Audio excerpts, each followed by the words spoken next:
ETF index mutual funds నేర్చుకుని stock మార్కెట్లో రాణించాలనుకుంటున్నారా? వెంటనే ఈ నెంబర్కి కాల్ చేయండి.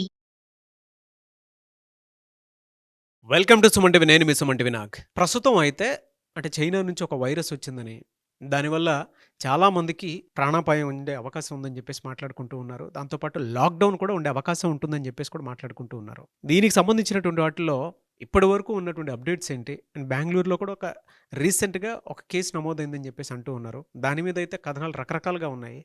అయితే ప్రస్తుతం ఉన్న దాని ప్రకారం కనుక మనం చూసుకుంటే 2 తెలుగు రాష్ట్రాల్లో ఏ విధంగా ఉంది అండ్ ఫర్దర్గా లాక్డౌన్ ఉండే అవకాశం ఉందా లేదా అనేది ఈరోజు మనతో పాటు హైకోర్టు అడ్వకేట్ అలగరి రవీంద్రనాథ్ గారు ఉన్నారు. అది వారి మాటలో నుండి తెలుసుకుందాం. Hello sir. హాయ్ అండి నాగరాజ్ గారు. చాలా మందికి మనం ఒక కరోనాను దాటి ముందుకు వచ్చాము, మళ్ళీ అలాంటిది ఒకటి వస్తుంది అని అంటే అరచేతిలో ప్రాణం పెట్టుకుని భయంలో బ్రతకాల్సినటువంటి మైండ్లోకి ఆ ఆందోళన వచ్చేస్తూ ఉంది. వృద్ధులకి చిన్నపిల్లలకి ఎప్పుడైతే తెలిసిందో ఇంకా దాని మీద ఆందోళన అయితే పెరిగిపోయిందనమాట. మళ్ళీ లాక్డౌన్ ఉండే అవకాశం ఉందా లేదా అనేటువంటి దాని మీద కూడా రకరకాల కథనాలు చూస్తూ ఉన్నాం. దీనికి సంబంధించినటువంటి ఇప్పటి వరకు మీకు తెలిసినటువంటి అప్డేట్స్ ఏంటి సార్? అసలు డిసెంబర్ 6 బహుశా ఇప్పుడు మనం చేస్తున్న టైం కూడా 12-10 నిమిషాలు. ఈ సమయానికి అందిన ఇన్ఫర్మేషన్ ప్రకారం తెలంగాణ హెల్త్ బులెటిన్ రిలీజ్ చేసిన ప్రకారం మన తెలంగాణలో ఇటువంటి కేసెస్, ముఖ్యంగా హెచ్ఎంపీవీకి సంబంధించి ఎటువంటి కేసులు నమోదు కాలేదని మనకు అందిన ఇన్ఫర్మేషన్ అయితే మనం కన్ఫర్మ్ చేసుకోవచ్చు అండి. తెలుగు రాష్ట్రాల్లో ముఖ్యంగా తెలంగాణ ప్రాంతంగా అయితే ఇటువంటిది లేదని చెప్పి హెల్త్ డిపార్ట్మెంట్ వాళ్ళు రిలీజ్ చేసిన ఇన్ఫర్మేషన్ కూడా మనం చూసే మాట్లాడుతున్నాం. సో ఇప్పటి వరకు తెలంగాణలో అయితే ఈ క్షణం వరకు లేదు. అయితే ఈ హెచ్ఎంపీవీ ఏంటి, అసలు చైనా ఎందుకు దీనికి ఆద్యం పోస్తూ ఉంది, అసలు చైనాలోనే ఈ రకమైన వైరస్లు ఎందుకు అవుతాయి, దీనికి కొన్ని కారణాలు విశ్లేషించుకొని రాబోయే భవిష్యత్తులో ఎలా ఉండబోతుంది కూడా మనకు అందిన ఇన్ఫర్మేషన్, నాకు తెలిసిన ఇన్ఫర్మేషన్ని నేను కొన్ని ఇంటర్నేషనల్ జర్నల్స్, కొన్ని మ్యాగజైన్స్ చదివిన తర్వాత నాకు తెలిసిన ఇన్ఫర్మేషన్ నేను మీతో షేర్ చేసుకునే ప్రయత్నం చేస్తున్నాను, సాహసిస్తున్నాను నాగరాజ్ గారు. ఎందుకంటే కోవిడ్-19 లాంటి ఒక మహమ్మారి మనం చూసిన తర్వాత దీని గురించి మాట్లాడాలంటే ఏం మాట్లాడినా ప్రమాదకరమైన పరిస్థితి వస్తుంది. ప్రధానంగా ఏంటంటే ఒక మనిషి పూర్తిగా శత్రుత్వాన్ని పెంచింది మన కోవిడ్-19. అక్కడ నుంచి మన యొక్క జీవన ప్రమాణాలు, మన జీవిత అలవాట్లు, మన ఆహారపు అలవాట్లు, మన వ్యక్తిగత అంతా కూడా కంప్లీట్గా కోవిడ్-19 తర్వాత 2020 తర్వాత డెఫినెట్గా అయితే మారింది. అయితే ఇప్పుడు ప్రధానంగా వినిపిస్తున్న ఈ కొత్త వైరస్ వేరియంట్ ఏది అంటే ఈ హెచ్ఎంపీవీ అనే వేరియంట్ ఎలా ఉండబోతుంది అన్నది ఏంటంటే, ప్రధానంగా నేను చెప్పే ముందు అసలు చైనా ఎందుకు దీనికి ఆద్యం ఉంటుంది అన్నది 2 కారణాలు తీసుకోవచ్చు నాగరాజు గారు. ప్రధానంగా చైనాలో అత్యధిక జనసాంద్రత, అత్యధిక జనాభా కలిగినటువంటి దేశం కూడా మనకి చైనా. ప్రధానంగా అత్యధిక జనసాంద్రత అంటే డెన్సిటీ ఆఫ్ ద పాపులేషన్, అంటే ఒక చదరపు స్క్వేర్ కిలోమీటర్లో ఉండాల్సిన పరిమాణం కన్నా ఎక్కువ ఉంటే జనసాంద్రత అంటారని మనకు తెలుసు. ఇందులో ప్రతిదీ ఎక్కడ చూసినా చీమల గుంపులు మాదిరి ప్రతి కాలనీలో కానీ ఎక్కడ చూసినా చైనా ప్రజలు అనేక చోట్ల ఉంటారు. ఇది ప్రధానంగా నెంబర్ 1 పాయింట్. నెంబర్ 2 చైనాలు అంటే వారి యొక్క ఆహారపు అలవాట్లు. చైనా వాళ్ళు తీసుకుంటే ఆహారపు అలవాట్లు కూడా వాళ్ళు ఏంటంటే రకరకాల యానిమల్స్ని లిమిటేషన్స్ లేకుండా రకరకాల కాంబినేషన్తో వాళ్ళు తీసుకున్నటువంటి యానిమల్స్ని కూడా ఏదైతే మాంసపుకు ఎక్కువగా తీసుకోవడం, మీట్ ఎక్కువగా వాళ్ళు కన్జ్యూమ్ చేస్తారు. సో దానివల్ల ఏంటంటే రకరకాల యానిమల్స్ రకరకాల డిఫరెంట్స్గా ఉన్నటువంటి తీసుకోవడం వల్ల కూడా అక్కడ వైరస్ కూడా బాగా ఇంప్రూవ్ అయ్యే అవకాశం ఉంటుందని కూడా కొన్ని నివేదికలు తెలపడం కూడా జరిగింది. ఈ రెండే కాకుండా మరొకటి ఇంపార్టెంట్ పాయింట్ ఏంటంటే వీళ్ళ యొక్క చైనా యొక్క గవర్నమెంట్ ఏదైతే కమ్యూనిస్ట్ గవర్నమెంట్ ఉంటారో వీళ్ళది ఒక ప్రత్యేకమైనటువంటి వ్యవస్థ ఉంటుంది. ముఖ్యంగా అక్కడ మీడియా అంతా కూడా గవర్నమెంట్ యొక్క పరిధిలో ఉంటుంది. ఇది గుర్తుపెట్టుకోవాల్సిన విషయం. ఇక్కడ మన ఇండియాలో ఉన్నట్టుగా మిగిలిన దేశాల్లో, యూఎస్ఏలోనో లేదా కెనడాలోనో లేకపోతే మిగిలిన దేశాల్లో ఉన్నట్టుగా అక్కడ ఫ్రీగా ఉండదు మొత్తం ఎంటర్ ద మీడియా మొత్తం కూడా. ఆ దేశంలో ఏం జరుగుతుందన్న విషయం కంప్లీట్గా మీడియా యంత్రాంగం అంతా కూడా, ఈవెన్ గూగుల్ కూడా వాళ్ళు చాలా తక్కువగా వాడతారు. వాళ్ళు గూగుల్ వాడకుండా వాళ్ళకి ఇంటర్నల్గా ఉన్న ఒక వ్యవస్థ పనిచేస్తుంటుంది. అందుకే చైనా దేశంలో ఏం జరుగుతుందన్నది బాహ్య ప్రపంచానికి చాలా వరకు తెలియదు. అంటే మీడియా కంప్లీట్గా ప్రభుత్వం యొక్క ఆధీనంలో ఉంటుంది. మిగిలిన దేశాల్లో ఏదైనా విషయం వస్తే ఇమీడియట్గా సోషల్ మీడియాలో స్ప్రెడ్ అవుతుంది. కానీ ఫేస్బుక్ కావచ్చు, ఇన్స్టా కావచ్చు, ఇతరత్ర ఏదైతే మాధ్యమాలు ఉన్నాయో ఆ మాధ్యమాల్లో చాలా వరకు వీళ్ళు తక్కువగా ఉంటారు. ఇదే విషయం అక్కడ మనకు కోవిడ్-19 ఉన్నప్పుడు కూడా జరిగింది. వరల్డ్ హెల్త్ ఆర్గనైజేషన్ కూడా ఎన్నో సందర్భాల్లో హెచ్చరించినప్పుడు కూడా చైనా మాత్రం స్పందించకుండా వాళ్ళ దేశంలో ఏదైతే జరిగినటువంటి ఈ పరిణామాలు ఉన్నాయో వీటిని కంప్లీట్గా కంట్రోల్ చేయడం వల్ల బాహ్య ప్రపంచం తెలిసేసరికి జరగాల్సిన డ్యామేజ్ మనం కోవిడ్-19 ద్వారా ప్రపంచవ్యాప్తంగా సుమారుగా 12 కోట్ల మంది చనిపోయారని చెప్పి ఒక అధికారిక లెక్కలు కూడా ఉన్నాయి కోవిడ్-19లో. సో ఇప్పుడు మనకి చైనాలో ఏ రకమైన చిన్న ఇంప్లిమెంట్ జరిగిందన్న ఎంటైర్ ప్రపంచం కూడా ఒక్కసారి ఉలిక్కిపాటు గురవుతుంది.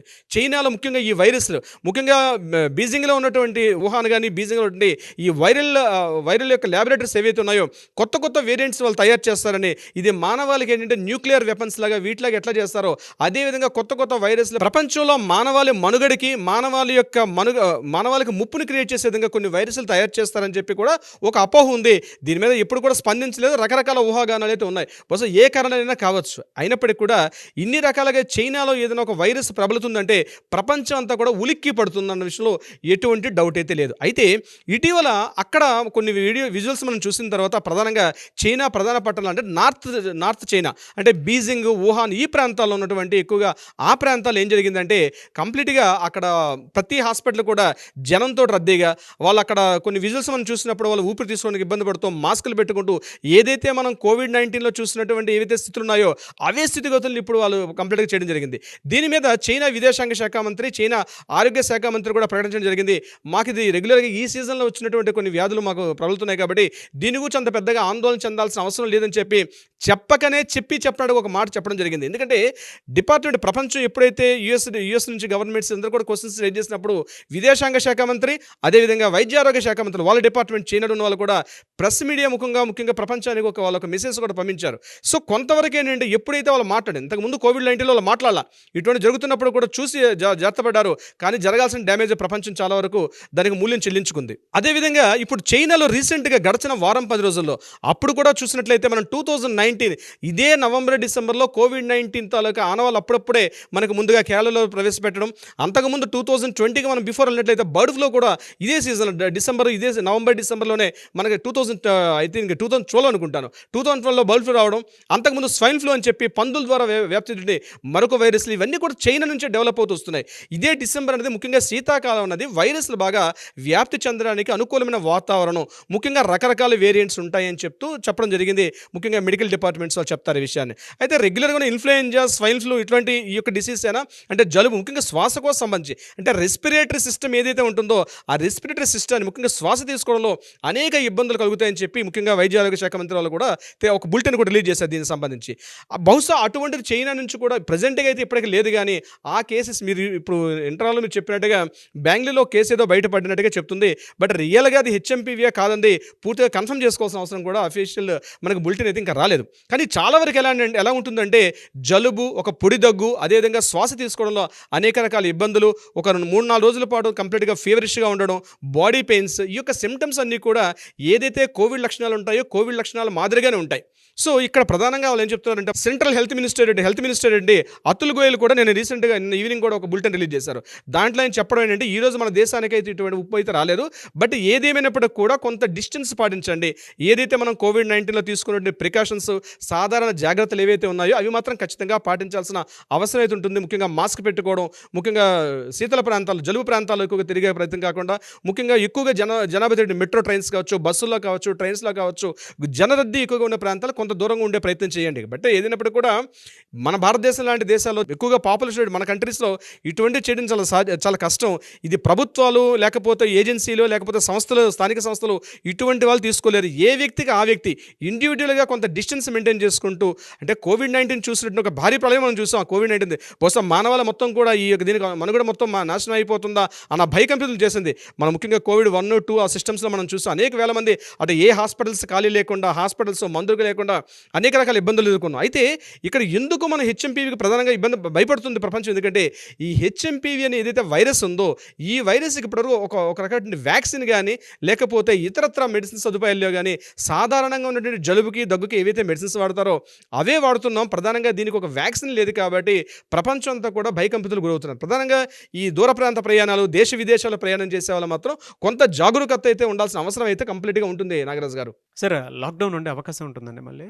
లాక్డౌన్ గురించి నాగరాజ్ గారు ఇప్పుడు లాస్ట్ టైం మనకు 2019లో జరిగినప్పుడు ఏంటంటే డిసెంబర్లోనే ఈ వేరియంట్ ఏదైతే కరోనా కోవిడ్-19 వేరియంట్ ప్రవేశపెట్టినప్పుడు కూడా మార్చ్ 22 మనకు అప్పుడు మార్చ్ 22 మనకి ఫస్ట్ టైం లాక్డౌన్ జరిగింది. అంటే 3 months పట్టింది అప్పుడు కూడా. అంటే జాన్, ఫిబ్, మార్చ్ వరకు కూడా కంప్లీట్ 100 days తీసుకున్నారు. అంటే దాని తీవ్రత మొత్తం కూడా దేశంలో ఉన్నటువంటి అత్యవసర విభాగాలు, యంత్రాంగాలు అన్నీ కూడా పూర్తిగా దాని మీద కంప్లీట్గా ఒక రిపోర్ట్స్ తీసుకుంటాయి.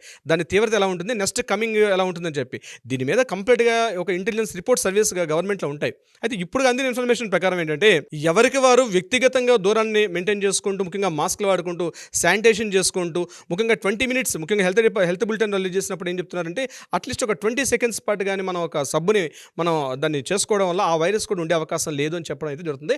అయితే ఈ హెచ్ఎంపీ వైరస్ ఏదైతే ఉందో ఇది రీసెంట్గా వచ్చిన వైరస్ కాదు. ఆల్రెడీ 2001లోనే ఈ వేరియంట్ని కనుక్కున్నారు, కానీ దీని మీద వ్యాక్సినేషన్ అంటే ఒక ప్రత్యేక వ్యాక్సిన్, ఒక టీకా మాత్రం కనుక్కోలేదు. బహుశా ఏంటంటే అది కూడా కనుక్కునే అవకాశం ఉంటుంది. లాక్డౌన్ వస్తుందా, లాక్డౌన్ ఉండదా అన్నది బట్ ఇంటెలిజెన్స్ రిపోర్ట్ మనం చూస్తున్న జర్నల్స్ కానీ న్యూస్ ప్రకారం అయితే ఇప్పటివరకు అటువంటి ఉన్నట్టుగా తెలియదు. దీనికి ఎగ్జాంపుల్ ఏంటంటే లాస్ట్ టైం మన కోవిడ్ థర్డ్ ఫేజ్ వచ్చినప్పుడు కూడా లాక్డౌన్ విధించే విషయం మీద కొంత ఇబ్బందులు ఎదుర్కొన్నాం, కాబట్టి అటువంటి ఉండే అవకాశం ఉండకపోవచ్చు అని అనుకుందాం. చాలా వరకు మనకు పల్మనాలజిస్టులు కానీ ముఖ్యంగా ఈ రెస్పిరేటరీ సిస్టమ్స్ ఎవరైతే డాక్టర్స్ చెప్తున్నారో ఇది ముఖ్యంగా ఈ సీజనల్ డిసీజే తప్పించి అంత ప్రధానంగా ఉండకపోవచ్చు. బట్ ఏదేమైనప్పుడు కూడా ఈ రోజు మనం న్యూస్ చేస్తున్న సమయానికైతే మాత్రం ఈ తీవ్రత వరకు వ్యక్తిగత శుభ్రత, వ్యక్తిగత దూరాన్ని మెయింటైన్ చేసుకుంటూ మన ఈ ముఖ్యంగా ఈ జలుబు, ఫ్లూయెన్సీ, ముఖ్యంగా ఈ మెట్రోలు ఇప్పుడు నేను చెప్పినట్టుగా ఈ ఎక్కువగా జనరద్దీతో తిరుగుతున్నటువంటి మనం కంటిన్యూ ఉండే టైంలో మాత్రం కొంత కాదు చాలా వరకు మనం ప్రొడక్షన్లో ఉండడం వల్ల వ్యక్తిగతంగా మనం ఒక ప్రొడక్షన్లో ఉంటే మాత్రం డెఫినెట్గా దీన్ని నివారించుకునే అవకాశం ఉంటుందని ముఖ్యంగా మెడికల్ డిపార్ట్మెంట్స్లో చెప్తున్నారు నాగరాజ్ గారు. సో ఇక లాక్డౌన్ అంటే నాగరాజ్ గారు ఏదైనప్పుడు కూడా ఒక 3 months 100 days అయితే ఖచ్చితంగా వెయిట్ చేయాల్సి వస్తుంది. ఈ 3 monthsలో దీని యొక్క తీవ్రత తెలిసి 3 months తర్వాత కానీ మేము ఈ విషయం అప్డేట్ చేసుకునే అవకాశం అయితే ఉండదు. వెయిట్ చేయాల్సిన పరిస్థితి ఉంటుంది నాగరాజ్ గారు. చూద్దామండి ఏ విధంగా ఉంటుందనేది. బట్ ఎవరైనా సరే అప్రమత్తంగా ఉండాల్సినటువంటి అవసరం, బాధ్యత అయితే ప్రతి ఒక్కరి మీద ఉంది. ప్రతి ఒక్కరూ కూడా జాగ్రత్తలు పాటించాల్సినటువంటి రెస్పాన్సిబిలిటీ ఉంది, సోషల్ రెస్పాన్సిబిలిటీ. ఈ బిలో 15 years అంటే 14 ఏళ్ళు 12 ఏళ్ళ కన్నా పిల్లలు, అదేవిధంగా వయోవృద్ధులు అబోవ్ 65 years ఉన్న వాళ్ళు మాత్రం చాలా జాగ్రత్తగా ఉండాల్సిన అవసరం ఉందని చెప్పి హెల్త్ బులెటిన్స్ కూడా చెప్తున్నారండి Nagaraj garu. Anyways thank you అండి. Thank you so much Ravindranath garu. Thank you so much Nagaraj గారు.